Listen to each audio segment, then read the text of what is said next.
আজকে আমি বানাবো এগ চিলি। এই এগ চিলিটা ফ্রাইড রাইস কিংবা রুটির সঙ্গে দারুণ জমে যাবে। একবার না বানালে বুঝতেই পারবেন না। আমি এগ চিলির জন্য এখানে 4টে ডিম নিয়েছি।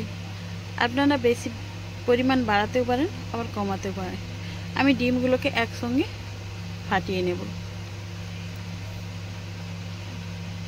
এর মধ্যে দিয়ে দেব পরিমাণ মতো লবণ আর গোলমরিচের গুঁড়ো দিয়ে ভালো করে ডিমটা আমি ফেটিয়ে নেব।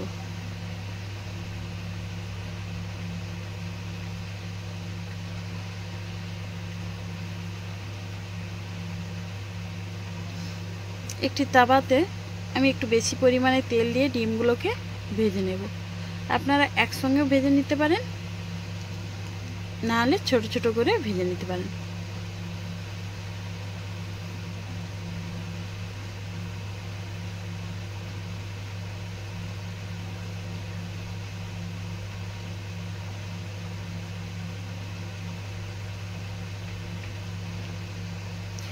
ডিমগুলোকে আমি এই রকম ছোট ছোট পিস করে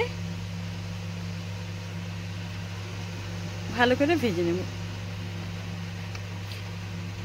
এরপরে আমি একটি কড়াইতে অল্প পরিমাণে সাদা তেল দিলাম। তারপর দিয়ে দেব আদা বাটা। আদা বাটা দেওয়ার পরে আদাটা একটু ভাজা ভাজা হয়ে গেলে এরপরে দিয়ে দেব একই সঙ্গে পেঁয়াজ ক্যাপসিকাম। হালকা লবণ দিয়ে পেঁয়াজ ক্যাপসিকামটা আমি ভেজে নেব।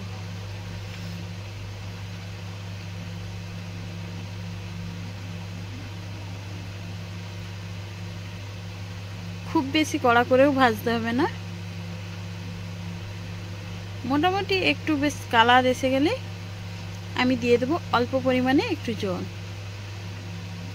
ডিমগুলোকে আমি এরকম ছোট ছোট করেছি। পেঁয়াজ আর ক্যাপসিকামটা একটু ফুট উঠলেই আমি ভাজা ডিমগুলো দিয়ে দেব।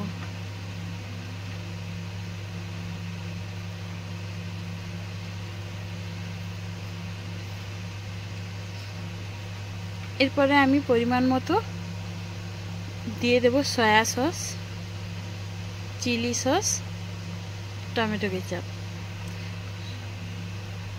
সব রকমই আমি পরিমাণ মতোই দেব।